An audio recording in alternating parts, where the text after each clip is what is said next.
Okay.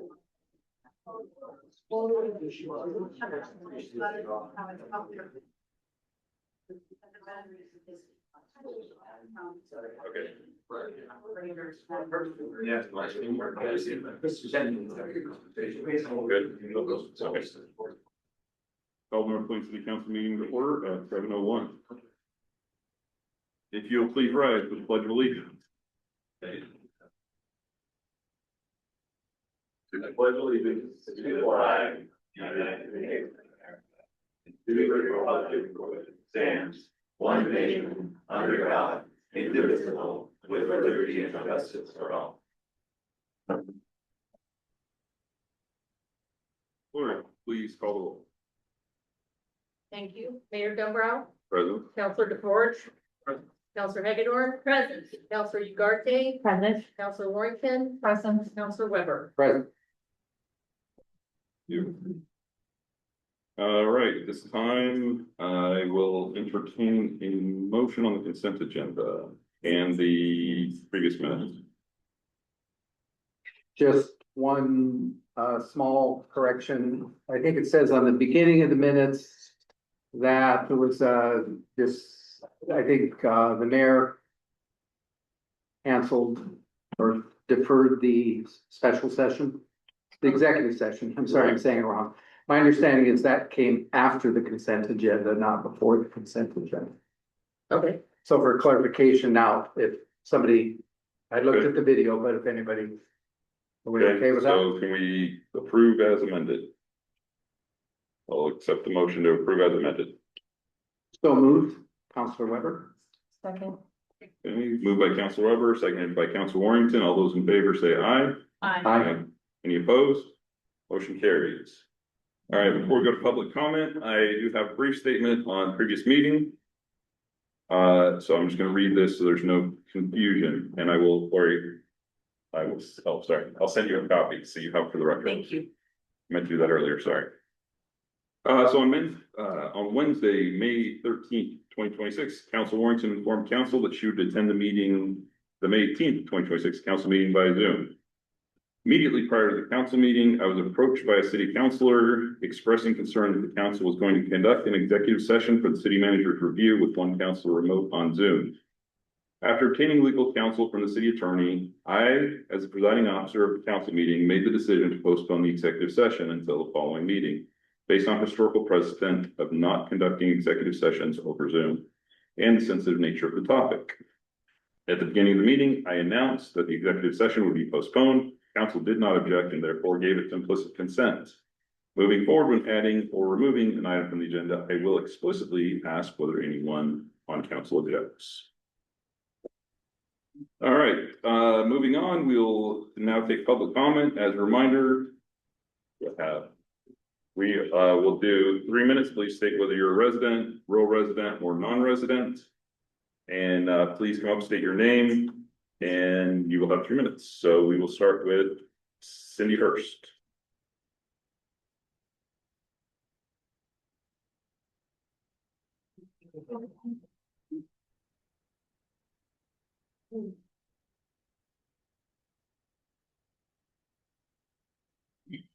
Mayor and council members, I submitted 2 of them there. The first one was about Memorial Day, the Memorial Day event, and then the second one is about the city manager. So I just wanted to say that I thank Councilor, I'm sorry, Ugarte. Yes, thank you. I'm so used to the other. Councilor Weber and Councilor Warrington for joining us on Memorial Day. It was a great day. We've got great pictures. They're going to be up on the chamber website if they're not already. And want to thank the city for allowing us to have that event again this year. It was sponsored by the Knights of Pythias. And also on the Saturday before the Knights of Pythias, we spent about, 4 hours, 5 hours cleaning up the park. And this was in addition to what some of the public works people did. We told them that we would do some things. They did a few things, But anyway, I want to expressly thank the Knights of Pythias for everything they've done. They have also sponsored the event. And that is through their Support Our Troops Foundation. So we need to remember that they do have that foundation within their organization. So if anybody hears of any veterans who live here in North Plains who needs assistance, that is a good place to go. Thank you.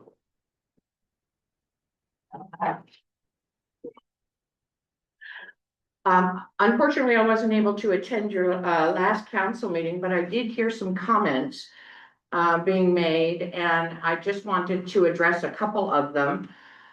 First of all, Bill should be removed because people disagree with his decisions.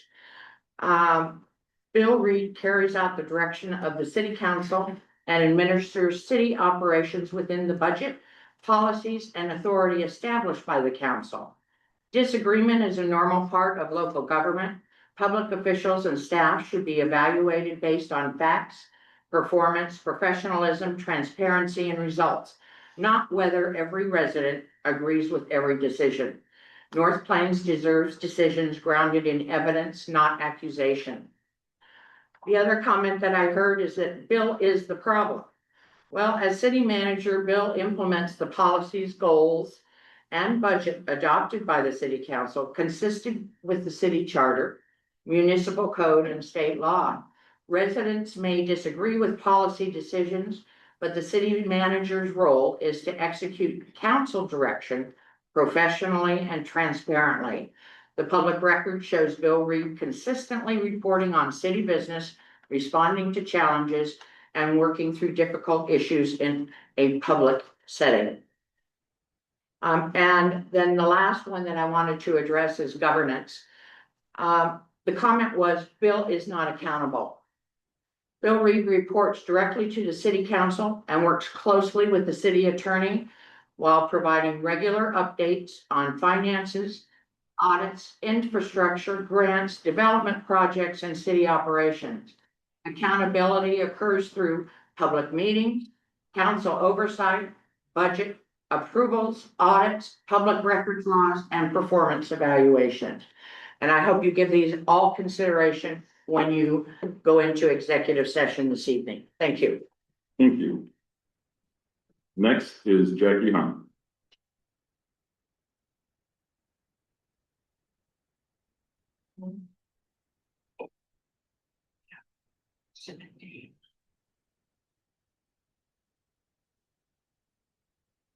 Hello, good evening, Mayor and Councilors, Jacqueline Hunt, rural resident. I'm submitting a table in response to a number of claims made during public comment in the last city council meeting. Reasonable people can disagree with growth, taxes, development, housing, transportation, and the future of North Plains. These conversations are important, and healthy, deep disagreement is part of local government. What concerns me is the increasing tendency to replace facts with accusations. Over the last several months, residents have heard repeated claims that information is being hidden, that the public is being ignored, that developers are controlling the process, and the UGB process is a pathway for data centers, and that city staff are acting without accountability. These are serious allegations, and serious allegations deserve evidence. I have submitted a table that I believe you have, that is not to tell people what to think, but to provide factual context that residents can review for themselves using public records, meeting records, council packets, budgets, audits, and publicly available information. Whether someone supports or opposes growth, supports the UGB process or opposes it, we should all expect public debate to be grounded in fact rather than speculation. I want to acknowledge that city staff, volunteers, commissioners, committee members, and elected officials dedicate countless hours to serving this community. They deserve to be evaluated based on their actions, professionalism, and results, not on rumors or repeated accusations that are unsupported. North Plains is a strong community. We do not all have to agree, but we should be able to disagree respectively, assume good intentions, and focus on solving the problem. I encourage residents to review the attached information, examine the public record for themselves, and to continue to participate in the process. Thank you. Thank you. All right, next up, Mr. Kindle.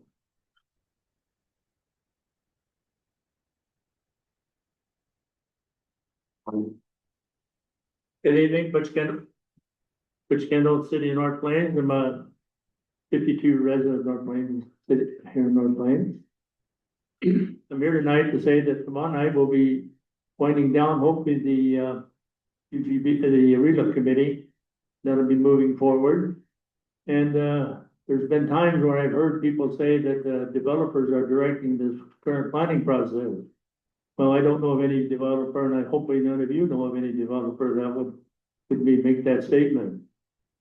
So anyway, no developer has submitted any project for approval, and no evidence has been presented showing that developers are directing the current concept planning process.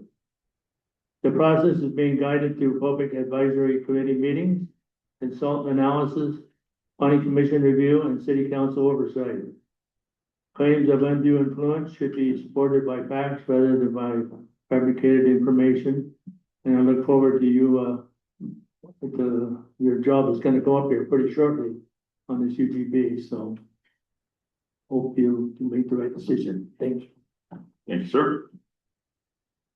And finally, we have Eric Van Dyke.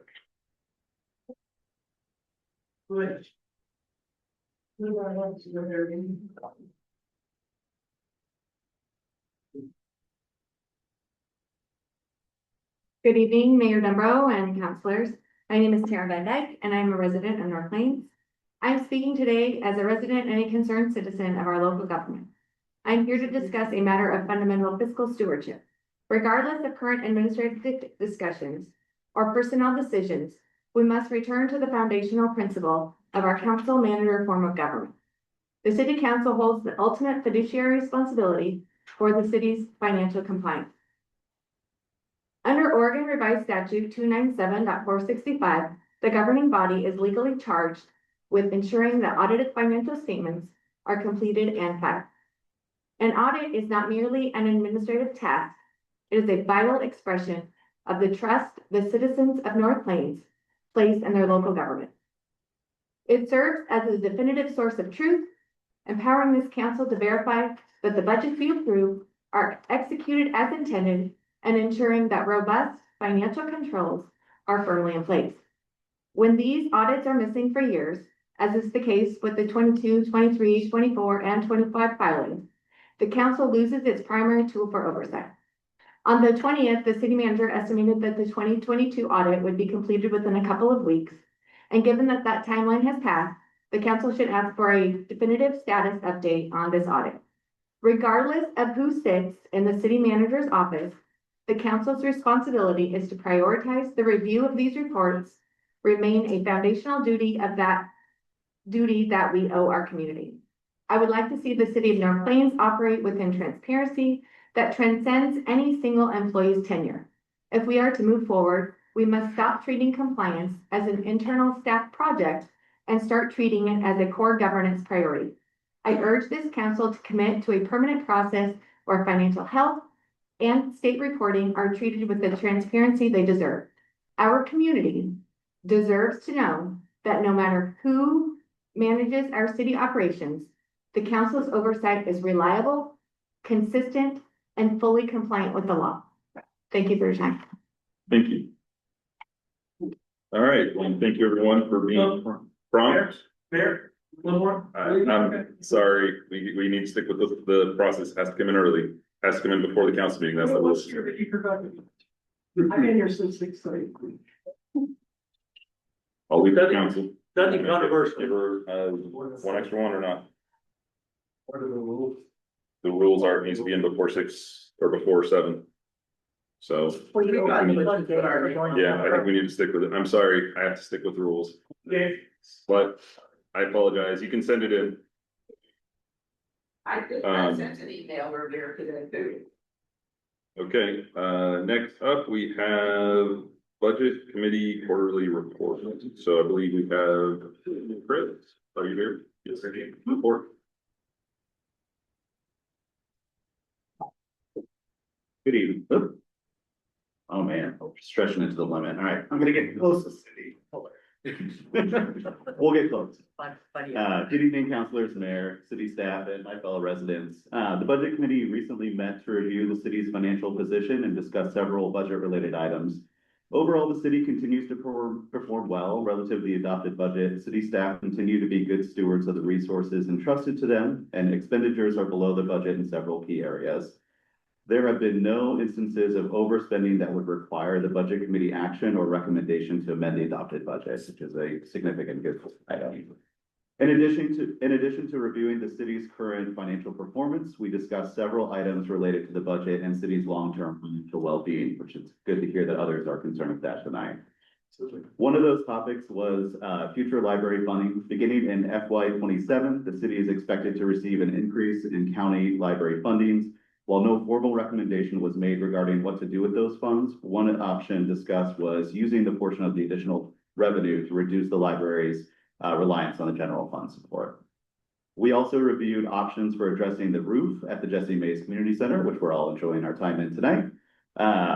This was an unplanned expense that requires attention due to the active leaks in the existing roof. Staff presented two different options: repairing the existing roof or replacing it in its entirety. After discussion, we reached a consensus in recommending full replacement. Given the city's long-term investment in the facility, we felt replacement represents the better long-term investment option. The proposed metal roof would also align with the aesthetic of the new public works building, so creating a consistent look throughout the city. A significant portion of the discussion focused on the city's long-term fiscal outlook.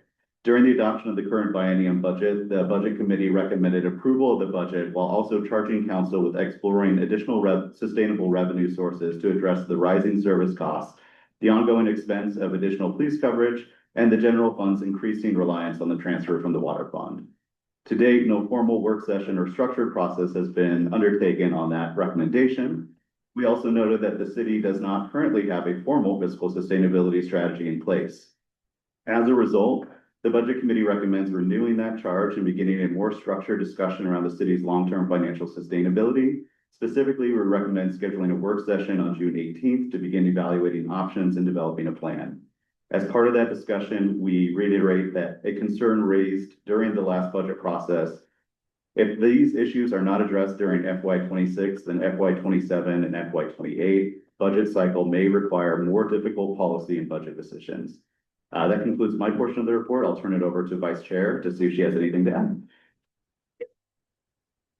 anybody have questions? Since we were all at the meeting, I just wanted to talk a little bit about the budget process. I was a member of the budget committee and resigned in 2016 because I felt that the committee was being used as a rubber stamp for the administration. Suggestions and questions by the budget committee were ignored, and there was no future outlook discussed. The seated city council in 2017 brought in a new city manager who brought in a finance manager who was Bill Reed. I applied for the budget committee again in 2020 because I could see that Bill brought the professionalism and knowledge to the budget process as the finance manager. He moved the city to a biennium budget. He changed the manner in which department heads could plan for their future and align the budget so it can be understood by anyone. During the past 2 years as city manager, Bill has continued in the role of finance manager because the position that was advertised could not be filled due to the divisiveness on the city council. At the last city council meeting, someone testified the city finances are out of control. That's not true. Having been mayor, working on budgets without a city manager many years ago, and also on the budget committee for 2 years, and then again for 6, I can say that Bill has brought the city finances back to the professional standard expected of a city with annual resources of $16 million. That's a lot. Financial reports continue to be presented publicly, and city leadership has openly discussed challenges, corrective actions, and audit recovery efforts. Financial challenges deserve attention, but their existence is not evidence that information has been hidden from the public. Bill is extremely knowledgeable about the finances of the city, and he can quote you chapter and verse about the revenue and expenses.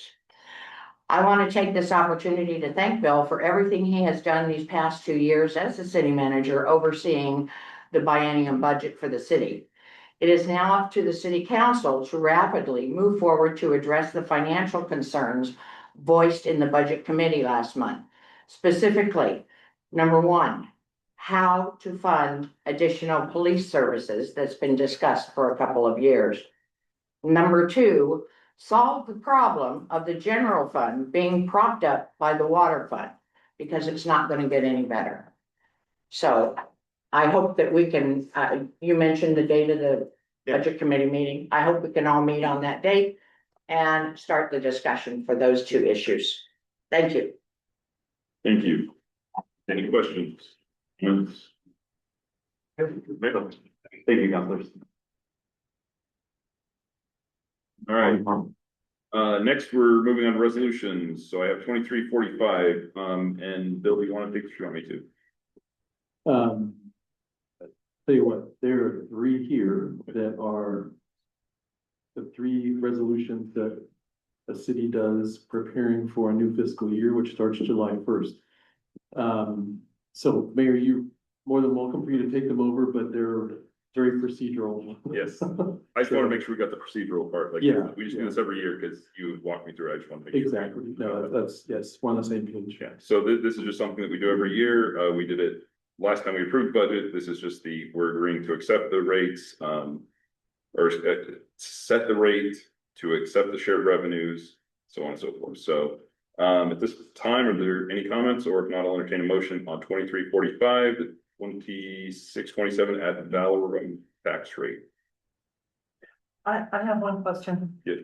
On the 2347, the declaring the cities. We're on 2345. We'll get to that in a minute. Okay, thank you.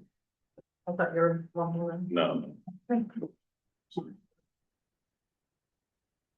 I move to approve resolution 2345 to declare a $2.17 per 1,000 taxable assessed value at the Valorem tax levy to fiscal year 2026 to 2027. Council President Hagedorn took a long way to get to approving or to making the motion. Do I have a second? Counselor Weber, I second. Councilor Weber seconds. All those in favor of approving resolution 2345, say aye. Aye. Aye. All opposed?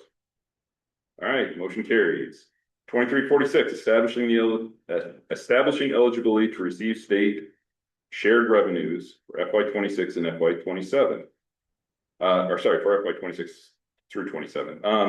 Any questions, or if not, I'll entertain a motion.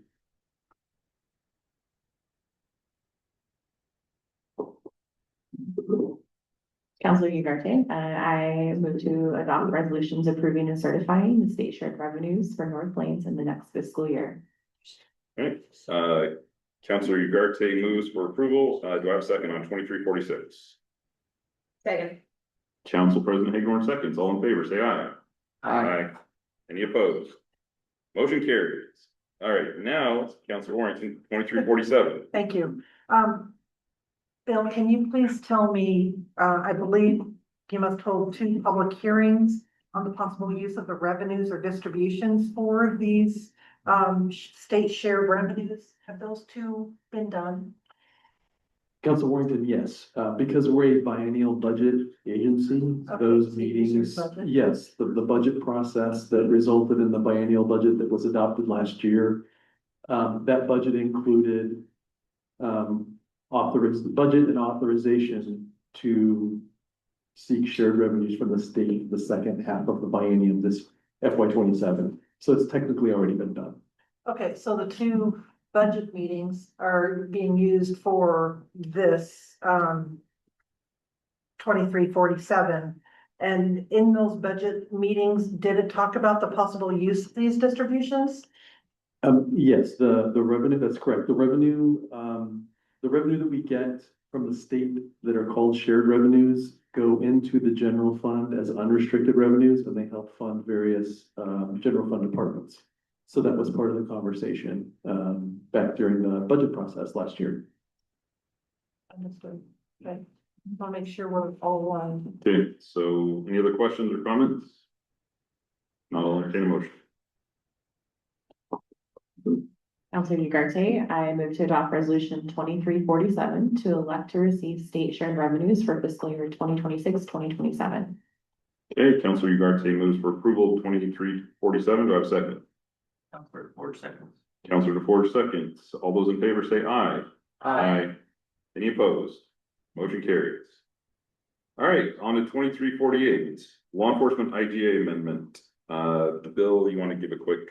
Sure, thank you, Mayor. The nutshell here is that with adoption of this resolution 2348, City Council approves a new fiscal year FY 27 contract with Washington County Sheriff's Office to provide the same service level we have now. One sergeant who is our police chief and two deputies who are two patrol officers, deputies in addition. So for a total of 3 officers dedicated in town to the city of North Plains. So that same service level as last year is what would be approved with this contract amendment with resolution 2348. The only thing to add is that in the staff report, it goes into a little bit of length, but if city council chooses in the future, in the coming months, in this next fiscal year to add an officer or add some more patrol time or overtime or whatever, that's within your purview to discuss and then authorize me to change the contract with Washington County Sheriff's Office. But to get us to July 1, this is to maintain current service level. So effectively no changes, just maintain. So any questions, comments, or if not, I'll entertain a motion.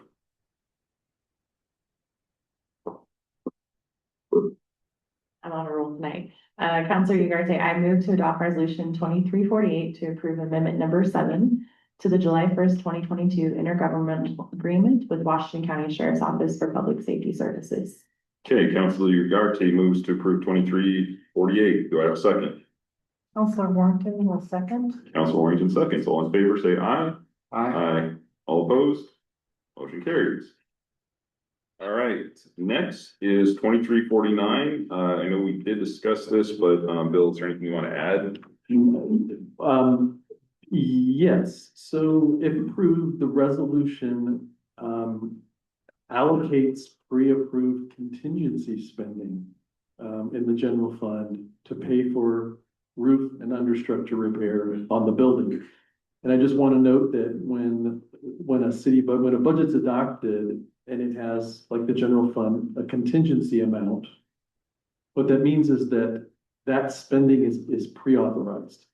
So by authorizing us to spend up to $100,000 of the $200,000 in contingency funds, it doesn't increase spending into the general fund budget. It just means we're moving that $100,000 of pre-authorized spending over into an account that didn't have it before, but it doesn't net increase how much the fund spends. Okay, are there any questions? I have one, but I'll let everybody else go first. Go ahead. Council Warrington, what about the 72,000 from the library? Is that in the general fund already? Are we going to use that for this? The $72,000 that the county, Washington County local option, library local option levy that was approved. Yeah. Will get to us. That won't arrive, well, that won't begin to arrive until November. Okay. And then it will trickle in mostly through March with monthly property tax payments. So because we need to do this now, that's why we're using contingency funds. Later down the road, if the general fund has other things that come up, we know that those funds will be arriving more than expected. So we can talk about what they might, what they might be needed for, if they're needed for anything. But the contingency allowance, the contingency fund transfer lets us immediately make repairs. Anyone else? Counselor Weber, we're authorizing a little more money than we hope the roof is gonna cost. I don't know if it would be feasible. I don't know what the cost would be, but we've got a lot of damage to the drop ceiling. and I imagine the roofers might need to do some internal repair. Is it possible to even examine whether we still need the drop ceiling or as part of that fixing of the? Some of that is included. It has to be removed to access and then we'll figure out after the fact. And that's why it's up to $100,000. As we mentioned in the budget committee meetings, Dustin's already gotten some quotes and the metal roof that consensus arrived at by budget committee on average was 80,000. And this gives us some contingency and it might need to include them. Yeah, so that's why I'm saying just an analysis of whether the drop ceiling needs to still be there. So everybody else asked my questions, but I would just reiterate what we decided in budget committee. I definitely think the metal roof would be a nice upgrade if it works out. Yeah. But I'm just saying, I think it would be in line with what we had discussed. Let's put it that way. So, okay, so with that, any other questions? If not, I'll entertain a motion. Council Ugarte, I move to adopt resolution 2349 to authorize $100,000 of general fund operating contingency to fund repair of the Jesse Mays Community Hall roof and related structural components. Councilor Ugarte, moves to approve 2349. Do I have a second? I would second resolution 2349. Councilor Weber seconds. All those in favor of approving resolution 2349, say aye. Aye. Any opposed? Motion carries. All right, great progress. Final is resolution 2350, and Bill, is there anything you want to add? This looks familiar because you authorized 2341 at the last meeting and that resolution, ultimately what it did was it authorized the special procurement method that we used on the contract. The full body of the new contract was in the agenda packet for this meeting. And so since you've had the opportunity to review it, 2350 would technically be authorizing me to execute it. So any comments or questions? I believe council is pretty. Councilor Warren, I just Yes. want to call out that, I think this is a Band-Aid approach and I'm going to approve it, but I really would like to, in the future, try to find an FTE finance director, so we don't have to continue this contract. Just to look for one. I think everyone would love that. Yes. I think there's complete concurrence, but yes, I appreciate that. Anyone else? Councilor Weber? Is Marina attending the meeting tonight? No, they won't need to, and I'll discuss that, update you during the audit update. They won't. No, they won't. Okay, so question deferred. Okay, anything else? If not, I'll entertain a motion. Well, we're gonna change it up. I would make a motion for approval of resolution 2350 authorizing city manager to execute the Marina contract. Okay, Councilor Weber moves to approve resolution 2350. Do I have a second? Councilor Warren, can we second? Council Warrington seconds. All those in favor of approving resolution 2350, say aye. Aye. All opposed, motion carries. All right. Moving on. Next, we have not had a UGB PAC meeting, so Councilor Forge shouldn't be any updates, I'm assuming. I do want to say that there's a public meeting, I believe it's Tomorrow, correct? Yes. Okay. Audit update, Bill. Audit update, you ready? Okay. I asked both Marina, Matt for Marina and UVF, the auditors, to attend tonight. And at 4:30 today, I heard from UVF that their managing CPA on the project wasn't going to be able to make it. And then 2 minutes later, they sent a draft audit. So we have a draft FY22 audit in hand. Haven't had the chance to even look at it yet. So Matt has begun reviewing it. So that's why he's not here tonight. They don't need to discuss audit status. We have a draft. So we'll be responding to that with UVF, starting this week sometime, and then certainly before the next meeting. And then once that's all wrapped up, UVF will make a formal presentation about the report to them. So can we assume that that there'll be some form of an update in the next meeting during the finance audit or finance report, sorry, Or this part, one of the two. My hope would be, One the or way the it should work is the auditor has an agenda item and they give you a presentation and walk through everything. You need- So it's their own thing. Okay, Yeah. so we need to add an agenda item, is what you're saying. That would be, that's how we handle it. Yep. Council, yes, wants to add an agenda item. I'm just gonna say yes, because I think yes. Thanks. You have consensus. Great, thank you. Question, I'm sorry, I was having trouble hearing your mic, so you're saying the first audit was submitted to us? Yeah, we received the draft audit report document today at 4:30. The draft audit, what does that mean? That's their draft report before it's finalized and we have a chance to review it. So, but yeah, that's So what the that means. process, the draft audit comes, you review it, Mhm. then they, out of that, do a final audit. Yeah, Marina and staff will respond to any comments or questions in the body of the document. They're gonna, they'll have questions or highlight numbers that they want us to double check. And then once all that's verified, they'll finalize the document and then that's what they come and And present. is a draft audit something that the council would receive a copy of? I'll have to ask how they like to handle it, but typically we coordinate with them on making sure all their questions and verifications are done first. I mean, is that allowed if we requested it? I would have to ask them. It's not the process I have been through previously here. It kind of boils down to how they like to do their business. I think it would be better to let them finish, because we don't wanna, get in the way, we need to get this done. I'm sorry, Councilor, it's just a draft, so they need to work out the details, and then the final one is when we would review it. Mayor Dunford. Yeah, Council Ford. So I thought Councilor Ugarte brought up a nice point last time, is that the perception in the public was landing unfavorably on staff. You're going to bring in Marina and Umpqua together at the same time, so to discuss management of the audit. So I thought that was what we were going to do tonight. So I just want to make sure that we can have that conversation the next council meeting, in addition to any sort of audit discussion. So I think there's something to discuss there.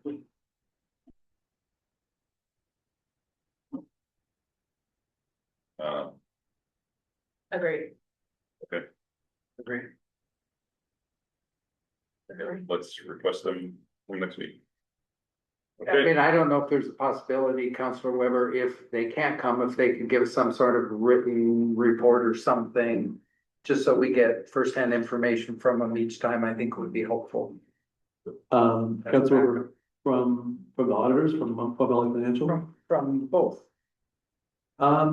So when the audit's finalized, that, as you heard public comment about, is kind of the master document that you all use, for leadership on the city's finances. And so Marina will step back as virtual staff on this, and UVF will have the floor on the topic of audit. So at a future date, maybe after that, at the next meeting, UVF and Marina can be there to talk about audit process moving forward with 2023, or however you would like to address that. But on the topic of FY 22, when it's finalized, UVF needs to walk through everything so that you know everything you need. Without Marina elaborating or what have you, the auditors really kind of have the floor and should get all of your attention. all right, so let's see, anything else, Bill? On that note, thank you. Okay. Next is council rules amendment, government agency data by city councilors. I believe we tabled this. Anybody have a plan on what they'd like to do with this?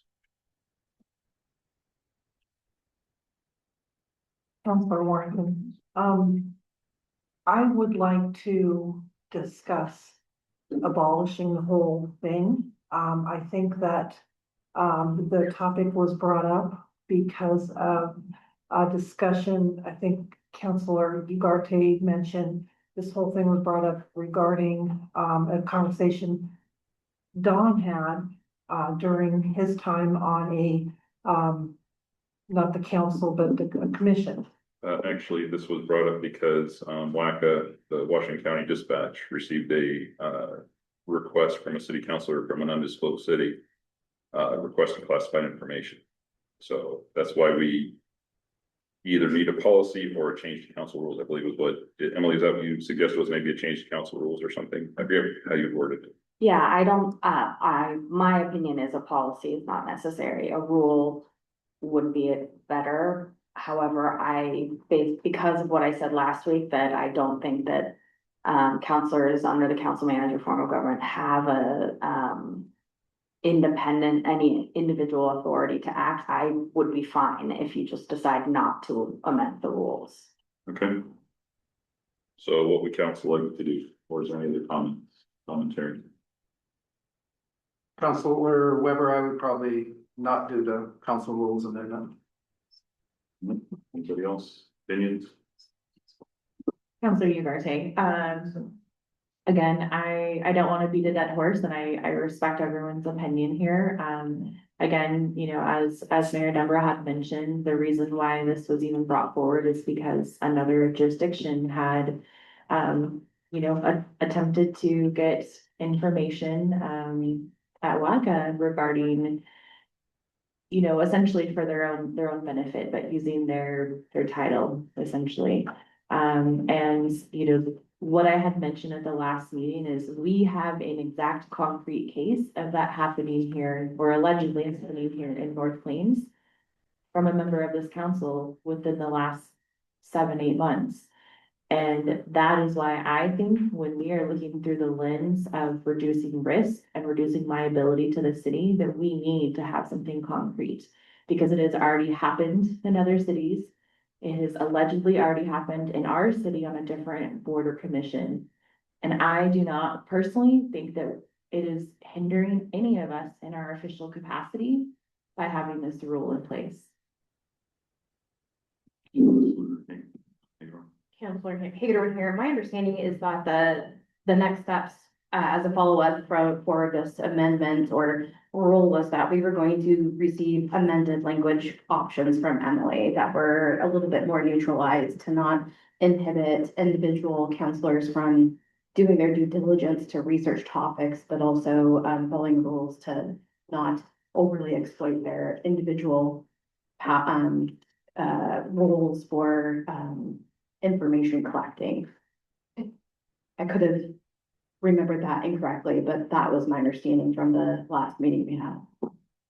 I apologize. I can do that for the next meeting if that's the council's consensus. Hey, what does council think about that? Counselor Warrington again. I think my gut is telling me we're just spinning real hard on somebody made a mistake and we're making a big rule over a mistake. And I think that people make mistakes, they learn from them. We're all adults. Let's just not do it again, right? The problem is, counselor, when you make mistakes here, you're subject to public meeting laws and there are no do-overs. Those are, you go before the Oregon Ethics Commission and Understood. they are not elected, they're appointed. And you're personally liable. The city cannot be held liable if you misrepresent yourself. So it's my opinion that having rules is what keeps us out of jail or out of fines, or the city out of trouble. So I will agree with Councilor Garty that I think we need something, and I would be fine with seeing options, but I think that this is something that's important because there's been numerous issues with not following council rules and not following the laws, or allegedly not following the laws. So I think that this is important that we acknowledge and put guardrails, because obviously they are necessary, or we wouldn't be having this conversation. Also, Ugarte, you know, I would be curious, amongst this body to hear the other perspective of why we wouldn't want to have an official rule in place. You know, it is my opinion that over the last few months, there has been so much concern from this body regarding getting reports and having a say or a checks and balances for basic city administration. But when we talk about having a rule that is implied. We really shouldn't even have to have it. This is implied by all of our roles. And we talk about just having it in writing and there is this opposition. I just am having a hard time understanding the perspective because I'm just hearing, well, we should just leave it alone versus, okay, I want all of these reports. I want all of the receipts. I want to know every single thing city staff does before they act on it. But we can't have the same integrity for ourselves. So I'm just curious what the other perspectives are and why we wouldn't want to have a dedicated rule in place to live out of the gray, to have a black or white scenario.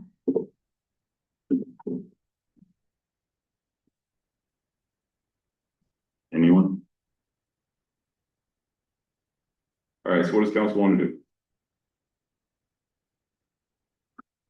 I need a consensus on something, or we can table it and bring it back again next meeting. Counselor Warrington, I would like to follow the direction our city attorney has provided and, not address this as a rule. Okay, anyone else?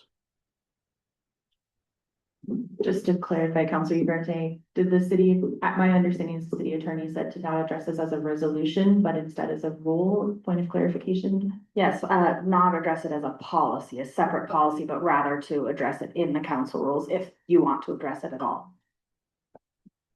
Thank you. And I think, again, you know, I'm opening this dais up for discussion of why you think we should have or should not have this rule.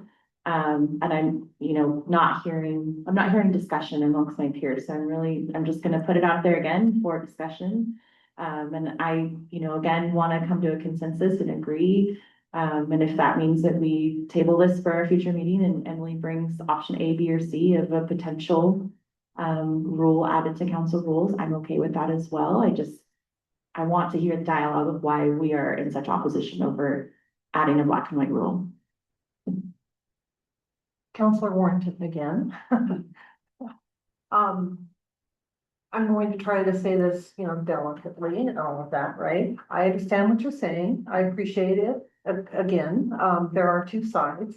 I think that what I'm trying to convey is when we ask for, reports, color codes, whatever, we get feedback too, saying it's too much, it's too expensive. We don't get that either. So it's a two-headed beast kind of a thing. We want something from them and we're not getting it. They want something from us and we don't want to give it. So I think that for freedom of speech, I don't want to take our voices away. I want to have the council be able to ask questions in a thoughtful way, not run around and say, I'm a big counselor, I need this, but in a thoughtful way, be able to ask some questions for whatever it is that we're doing. So I don't want to, you know, blow up the city or the county, of course, but I don't want to be silenced either. I want to be able to freely ask what I need to ask in a respectful and legal way. Absolutely. And I, Councilor Ugarte, I appreciate, you know, giving that insight and thank you for participating in the discussion. And I want to echo of, you know, I don't want any of us to lose that right of freedom of speech, but I do think given the nature of other jurisdictions, past events here in the city, that having a clear guideline of we direct questions through staff is that to me, leaves any risk or liability out of the picture because we are directing it to staff and we can still ask those questions of staff. And frankly, staff is probably going to have better connections than we would as counselors, right? To different people. So I appreciate you adding that insight. Anybody else? Councilor Forge? Yeah, Councilor DeForge weigh in. I think that the existing rules cover our behavior adequately. The thing that I would be most concerned about as a counselor would be if we went off to someone and we misrepresented ourselves as the city wants to do this. or, you know, try and enter into a contract or try and direct staff. And I think that the rules are already very clear on that, and I think we've already had previous conversations about our staff has a high workload, and this process is directing more work towards them, which will serve needs. Okay, anyone else for rebuttal? Just gonna throw this out there, Council Ugarte, I hear you and I agree that city staff is at capacity, until we add FTEs, that's just gonna continue to be the scenario. However, again, I think us asking those questions to staff allows all of us on council to be able to get the information at the same time. We're not violating any public meeting laws. And I also would just echo the sentiment that, you know, we, as a body, we make discussions in public. We can gather information and read things on the internet, but we discuss those things in public, and we discuss it usually on an agenda item, which goes through city staff. So I don't want to belittle this. I know we have a full night, but I again just do not understand why this body doesn't want to have a black and white rule, given our history and liability with members of this council. Counselor Weber, my understanding is this came up, there was some kind of question, if I remember correctly, where somebody had reached out with questions about ICE arrests. Wasn't that one of the original, Counselor Hagedorn? I mean, and my thing is, I'm not as bothered when people seek information, and I think built into people seeking information are others on the other side who have the right to say, sorry, you're not allowed to get that information because that's not public. So I think I don't have a big problem with people who seek information. I have a big problem if they're seeking to try to influence a decision, trying to create financial gain. Simply seeking better understandings is not something that bothers me, but I'm also not bothered if somebody on the other end, the police or whatever, say, I'm sorry, that's not public or appropriate for you to ask. So I think within the world we live in, there already are built-in rules. So that's why I'm saying I'm not sure we need more rules. So I'm just gonna respond, and remind the council that if you represent this, if you claim that you're representing the city without authorization from council, and correct me if I'm wrong, Emily, the city attorney will not represent you. You are on your own. If you are charged with anything criminally or civilly, as I understand it, that is on you, correct? It's if you act ultra vires or outside the course and scope of your role as a counselor, then that is correct. And I'm planning to email y'all about that in the near future, just so that you understand the contours and what is at stake. But it is true, if you act outside the course and scope of your role as a counselor, the city will not defend you if you incur liability or monetary damages. So to have something in writing, what's guardrails around this, just like a budget for your self. So again, I think that this is important, but again, if we do not have consensus, we're either going to need to table or let it die, I guess. Counselor Hagedorn here. I would be in support of reviewing alternative language options from legal. I think there would be nothing wrong for us to see different options. And until we see these options, there's really, it's hard to say no before we see something, an alternative option for people. I think the council president makes a wise point. Any comments or thoughts on that, or can we get consensus to look at that? I think Councilor Weber, I think that makes sense. Some options would be a good idea. Okay, one last thing. Yep. I might be missing some data here. I only heard one thing, the WACA thing or whatever. If there's more than that, can we also include privately or something, an email of what we're talking about other than that one thing? Is there, because I'm hearing a bunch of things, but I only know of one. So can we get on the same page as to what exactly we're talking about? We're talking about Just any the WACA thing? violation, anybody seeking information on behalf of council without authorization from the council. So. Right, the past violations. Counselor Ugarte, Counselor Warrington, to answer your question, I know you were dialing via Zoom last meeting, so I don't know how well it's broadcast out. However, if you go back and listen to the audio at the last council meeting, I actually read an excerpt from the meeting minutes, that's part of public record, from Parks Board last year. Yes. So that can give you some context as well there, Yeah. if you're interested in learning Yes. more. Okay, Counselor DeForge, are you good with us, with Emily bringing some language? Good. Okay, so is that consensus? Yes, looks like. Does that meet your request, Counselor? Yeah. Okay, yes. So Emily, if we can try to work out a couple of, you know what I mean? Yeah, I will Bring that on. bring back some options. Thank you. That's what I'm trying to say. Okay. Thank you, counselors. With that, we're gonna take a very brief, let's call it 5 minutes, and then we'll come back to city manager report.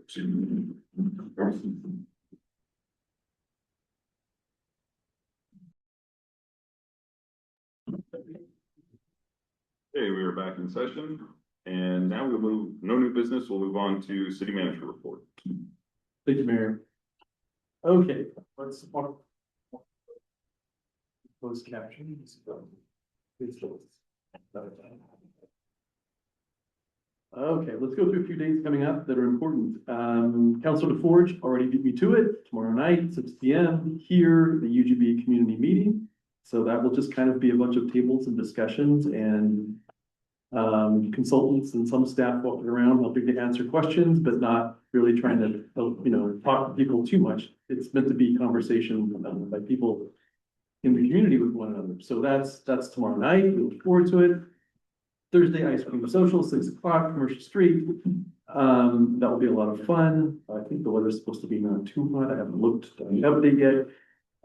June 10th, there's going to be a joint work session about progress on the UGB concept planning project. Joint work session with the Planning Commission. You said June 10th? I believe that's correct. Wednesday, June 10th. Okay. Yeah, the work session Planning Commission. Wednesday, June 10th. Okay. What, say that again? Wednesday, June 10th, unless Rowan's on and contradicts me. June 10th, joint work session with the Planning Commission about the UGB concept plan, just a progress update. I think there's a planning commission meeting on the. That's what. That's it. Yeah, There's a work session before it oh, okay. Yes. at Yes. 6. I mean, the work session will be first at 6, I think. Yes, And then they'll hold the regular meeting after that. Thank you. that's the way Stuart, yes, I was visiting with Stuart about that today, to confirm. June 11th, Apalachee Elementary School, at Apalachee Ridge Elementary School, OPB's Think Out Loud show. That's the date at 6 o'clock. They're going to have just a big community meeting and have different people giving different perspectives on a variety of things. That will be taped and then broadcast the following day, I believe at noon, June 12th on OPB. So everybody please come out for that. That should be a gymnasium. That should be a good conversation. And then we want to confirm the vacancy on city council was in the paper last Friday. So we're accepting applications officially from residents of the city of North Plains who have been a resident at least 1 year prior to applying. And registered to vote in the state of Oregon. Those are the only qualifications required. So people interested that meet those requirements can apply, and we're accepting applications through Friday, June 12th at noon, and then we'll have those in the agenda packet for the Monday, June 15th meeting for you all to consider an appointment for the vacancy. So that's kind of the schedule moving forward, next couple of weeks, at least highlights. Okay. So one thing I wanted to talk to you all about is the fact that the city has gotten an application from a proposed downtown association to basically take over the city's affiliate membership in the Oregon Main Street program. State of Oregon Parks and Recreation Department manages the Oregon Main Street Association program, and that's really kind of the statewide affiliation of downtown associations or local business associations in communities that run downtown programs, fund their own facade improvement, beautification projects, grants, business assistance, marketing plans, that sort of thing. So it's a network of affiliated nonprofit business associations in each community that's focused on the main street of the community. The city of North Plains right now is an affiliate member of that organization. And what that means is that we're waiting for the community to generate a new 501c3, I believe, but I could be wrong. But anyway, a new nonprofit that can apply and become part of the Oregon Main Street Association in place of the city's membership. Becoming the local Oregon Main Street Association affiliated downtown association or downtown group. With it, when you get into the program, you get pretty quick access to state and federal resources for grants and assistance and technical assistance and that sort of thing. So there's kind of a due diligence process that's involved that the state goes through, and we've been working with Department of Parks and Recreation, State Parks and Recreation, to kind of go over this and understand what the process is like. Part of it is just assessing how well do the stakeholders of the community's economy like the organization, and do they work well together, and are they representative of what should be in the Oregon Main Street program? So that's part of it.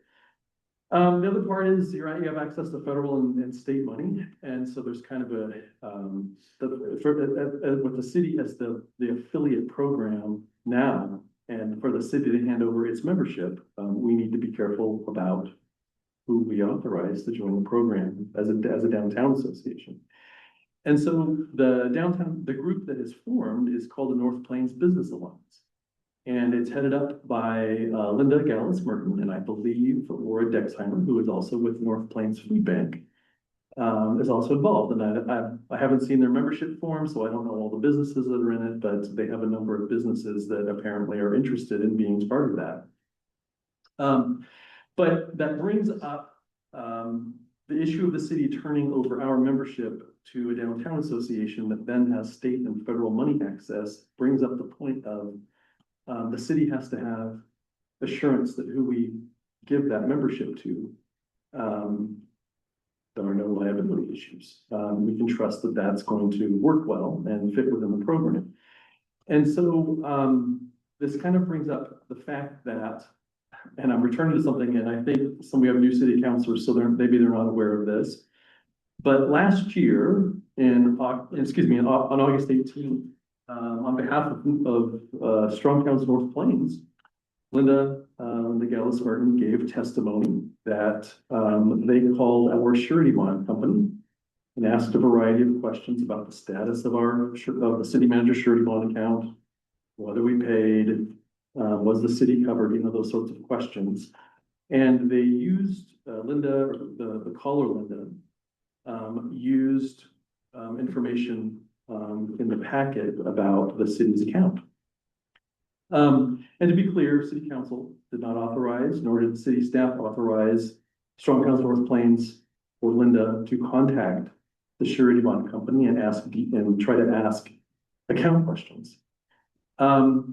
Later in October, so we got testimony along the lines that after conversation with the surety bond company, the bond was not paid, it was late, it wasn't covering city risk, and there was willfulness in not having the surety bond. In October, we got a memorandum from the surety bond company's general counsel, from Western Surety, CNA Surety's general counsel, primary attorney for the firm, refuting the information that was given in public comment by Linda Gallus Merton. The company didn't give much of any information, didn't answer a number of the questions substantively. So the comment that was made by Linda about the city not having coverage, late on its payment, the city manager putting the city at risk even willfully and worthy of being reported to the Oregon Government Ethics Commission for the willfulness, none of that was true. One might say it was deliberately false. But either way, we have a situation here where I reviewed this with council. Council didn't directly address this information. And I want to point out that in the memorandum from the General Counsel of CNA Western Surety, and I quote, Linda gave the impression that Western Surety Company, that she was authorized by bonding agency, the city, to make the call and obtain information on the billing status for the bond. And again, city council nor staff did that. So this was all unauthorized, not transparent behavior, not clear, transparent behavior. So at this point, without any kind of action to clear this up, the city cannot sign over our membership in the Oregon Main Street and its access to state and federal funds with this cloud. I will say that in review of all this, I visited with former Police Chief Nick Jones, our insurance broker, and our auditor. And the auditor, I asked about this, have you ever heard of a situation like this? And they said, no, we've never heard of such a thing. That somebody would call and get information and then turn around and make the comments that they did that were not true. So I'm reporting to you all this in the context of the Oregon Main Street Association request that we've gotten.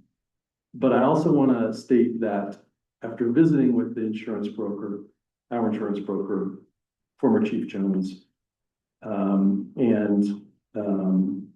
well, primarily those two, I would say, and the auditor, and hearing kind of what they didn't say a ton, but it is my suggestion to you all that, the recommendation from former chief is to go and get the call, a recording of it. And we can do that, but just to understand what happened. And so I am putting it to you all to decide whether you are, okay with that. Yeah, council.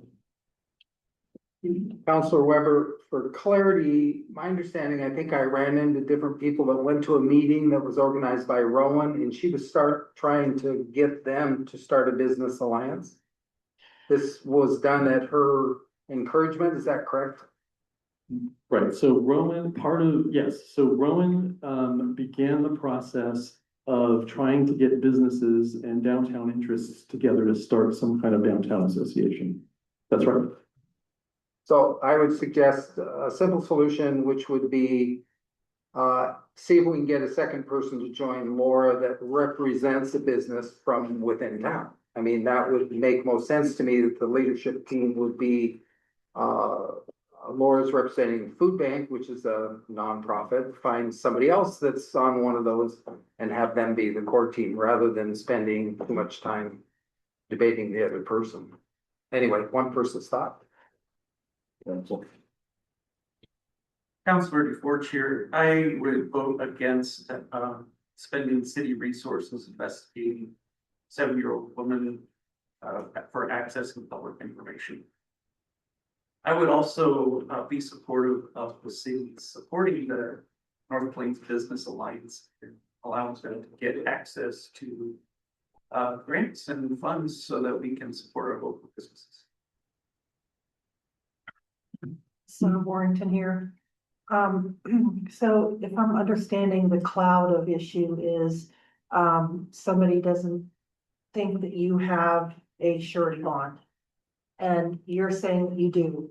Do you have one through Western Surety? Yeah, I'll take this. Council, this has already been dealt with.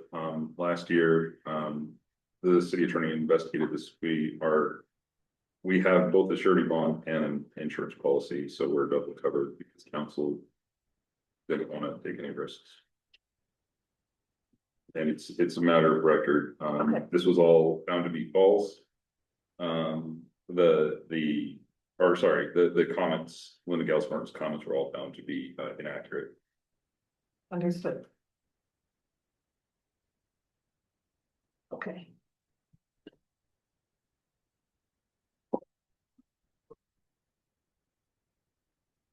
Counselor Ugarte,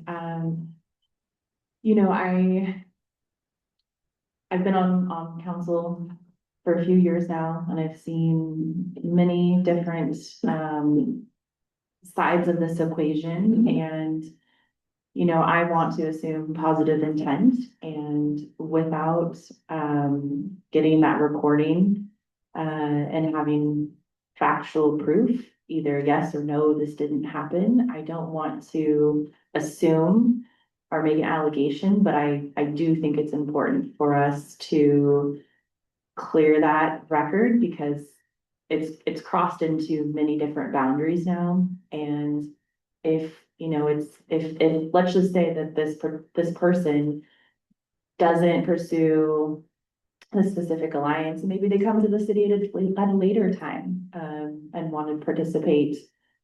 Let's not rehash it then. Let's just once and for all find out the truth, get the recording. And, you know, if anything, who knows?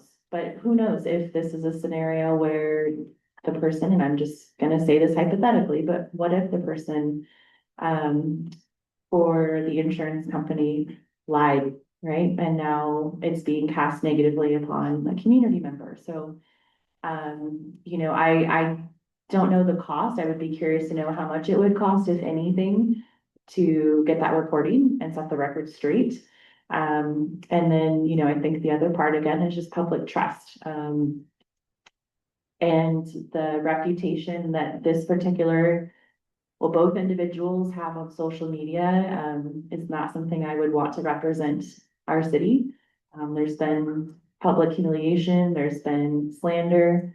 And I just don't think that that is, someone I want to be a steward of our city resources, and especially, with access to money. Yes, ma'am.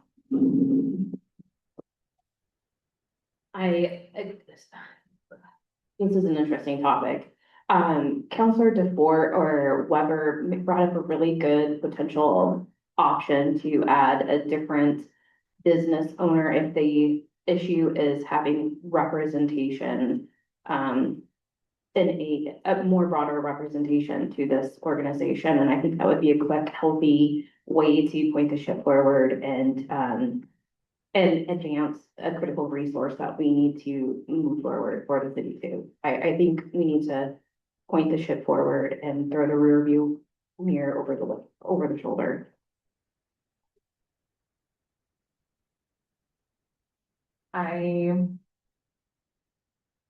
Counselor Ugarte, I hear you. Counselor Hagedorn, I think also, you know, given the information that was in our packet, a few weeks ago regarding Linda Gallus Merton dropping items off on your doorstep. And I don't mean this in an accusatory way, but then, you know, you including this and it's in public record, makes me feel like you might even have, hesitation with trusting this individual, or being associated with them. And so I, again, just think that we have to be transparent and we have to have the trust of the community, and the community is extremely divided right now. And I am so ashamed to say that. But how can we put someone that has been such a strong voice in opposition of the city and the city council and the progress and of moving forward? How can we give that to Linda Gallus Merton? Fighting fire with fire just creates more fire. It's not moving forward. I think the healthy solution to do, and this is my sentiment, and is let's find an alternative person to replace out this organization that would solve the problem and move forward with the resource gap that we need in the city. That's my recommendation.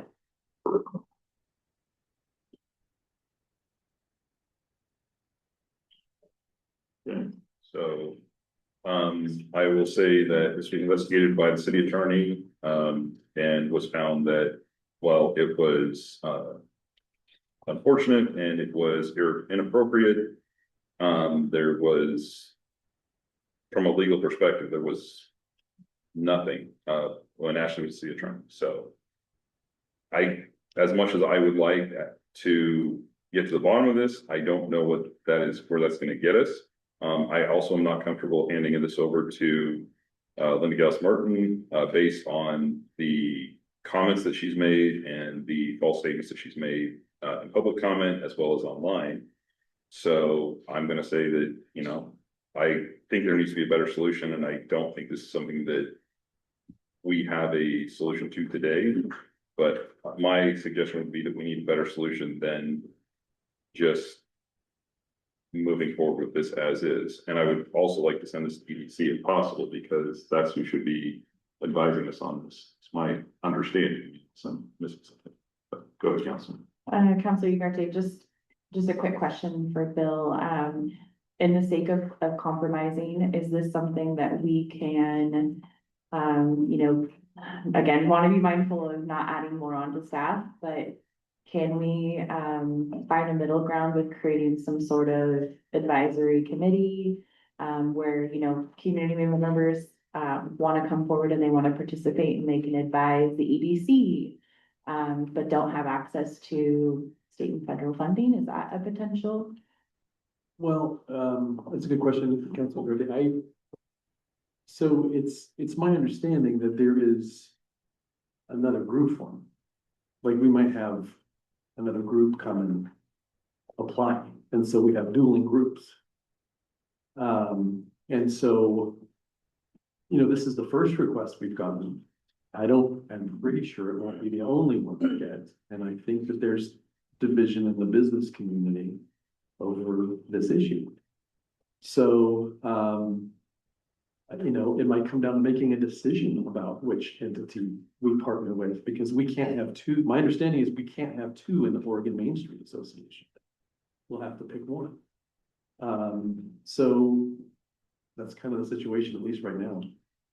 So I think that supports my suggestion of maybe giving it a little more time and allowing others to come forward, and EDC could then be the body that kind of makes the first pass at it. That would allow us to send something to them that would allow them to do some economic development, because it's really where this should be sitting at this point, because it's still early. So that's my 2 cents. Is there, Councilor Weber, is there a reason we couldn't say the Business Alliance, the, whatever we call them, the executive team, whatever they are, that they come from local businesses here within North Plains? Why wouldn't we just say that? And then. I don't have all the very specific qualifications of what, of what qualifies the business to be in a downtown association. My understanding is that one of them is that the properties or businesses have to be contiguous to one another. It can't kind of be a patchwork of businesses. Like geographically, they have to be touching, because one of the things that they can do is form a downtown improvement district with businesses in a geographic area and collect self-imposed fees to also fund things. So the bottom line is ultimately, yes, it would need to be downtown area property owners, businesses, nonprofits, and, food bank technically could be one. You don't have to be a for-profit business, but you would need to be in this downtown area representative in presence. Councilor Warrington, so there isn't any legal thing going on here. There's nothing illegal about what she did or said. She wrote a letter, freedom of speech, we all have it. And then they're asking for an approval to have this North Plains Business Alliance that'll help our city. So are we going to penalize her because of her freedom of speech? Or are we just going to process her report? Let them make our city better. Well, the point of my ask, Council Warrington, is that the insurance company's counsel let us know that Linda, who called, misrepresented herself in her representation of having the authority to ask those questions.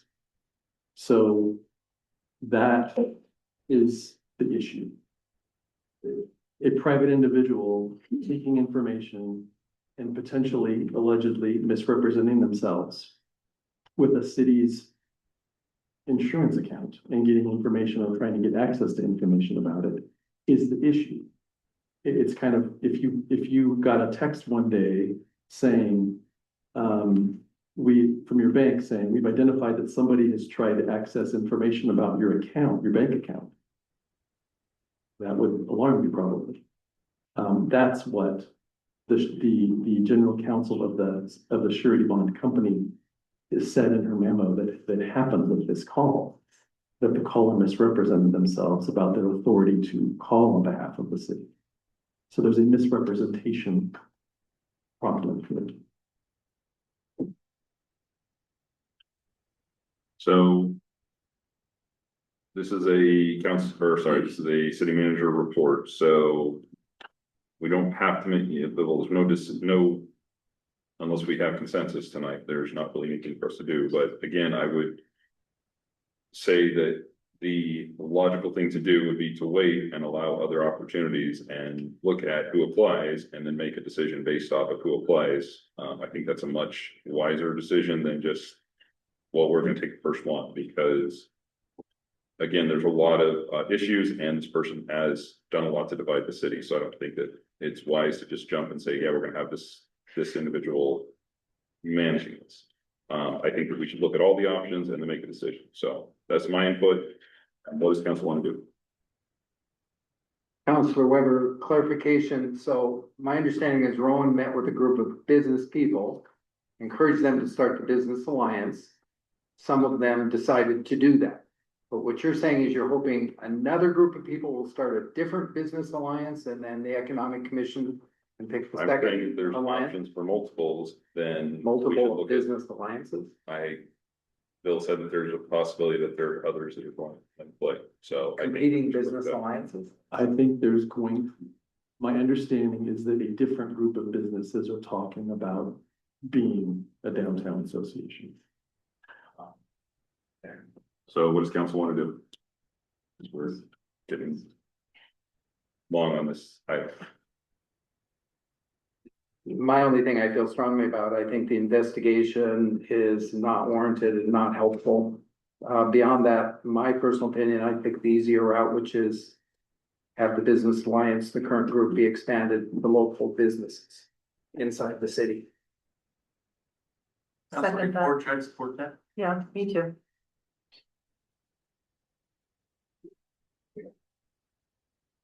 Okay, so, Bill, it looks like, I guess, bring back an item on this for a future agenda.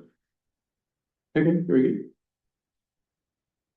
All right, we'll move on to council reports. We'll start with Council Warrington. I had a great vacation in Niagara Falls, so other than that, I don't have any report. Council Weber. I have continued to attend MAC and they are still in executive session. The next meeting is public and I'm working with the other person that's on that Forge may attend the next one. I attended the library board. They are doing a wonderful job, A+ in every way in running the library. My grandkids are very excited about the summer reading program and I'm very impressed with staff. I attended the veterans celebration that Cindy and her group ran, and that also was an A+ and just a wonderful way to honor the veterans. I was really touched by the 102-year-old man that served in World War II, where my own father did, and that was just very touching. So that was just a wonderful place to be. And I have been going to the gym training for ice cream scooping on Thursday. Okay, that's it. Councilor Forge. Thank you, Mayor. Attended Metro Tech online. And I did want to bring up the housing needs analysis just for, see if that was a quick topic you guys want to discuss. Bill, can you help? No, if you want to add it to an agenda, you can, but we're not going to spend much time on it right now. This is not an appropriate time. It needs to be an agenda item. Could I request an agenda item for discussing the housing need analysis at some point? Be a quick 5 minutes to get what I'm trying to understand, and I'm happy to take this offline too, is the status of the housing needs analysis. It's been approved and how it informs the Eugene bill. Actually, Mayor, Councilor Forge, I think that we're probably due for in executive session an update on that legal issue. Say it again. We can update you in an executive session. BEH is working on that, but that topic is something that's of attorney-client privilege. And so, but we can do that. Okay, so let's add that to both of this council. up for this? Okay, so let's add an executive session, one makes sense. Thank you, sir. That's it for me. Counselor Ugarte. Council Ugarte, I have not had any ex officio duties, but I do want to say, just thank you to, Chamber, City First, and Knights of Pythias. It was a great Memorial Day celebration and the park looks amazing. So thank you so much. Council President Hager. Hello. I have no ex officio duties to report to date, but I am excited for my planning commission meeting on the tenth. I would like to request a future agenda item. I think that in support of transparency, advancing business faster, collaboration, enhancing trust amongst the council and the public, I think that we would really benefit from a parliamentarian for, 3 to 6 months. And I would like to ask for a future agenda item, consensus with my partners to talk about that at our next city council meeting. Okay. Money, I'm gonna ask you to say yea or nay, Councilor Ford. Okay. Yeah. Mr. Hagedorn. Yay. Obviously. So Warrington. Yay. So Trevor. Yes. Okay, so can we add that to a future agenda item to discuss this? Thank you. Anything else? Okay. And I had EDC, I believe it was between the two meetings, and it was mostly, I think, a work session. It was a lot of fun. I had my super thrilling WCCC meeting, and then I also had the new Washington County Transportation meeting, which is even more exciting. If you haven't sat through a transportation meeting, you haven't lived. And let's see, oh, and I also, Cindy did a evening event for at Memorial Park as well to remember people, and just want to say thank you. That it's not a great day for me, so That was nice. it meant a lot. And with that, I believe that was all of mine. I just want to remind everybody, please be at the ice cream social. And hopefully you get a cool apron, or bring an apron, one or the other, because you'll get ice cream everywhere. And with that, we will move to executive session. Lori, I think this is your part. Right.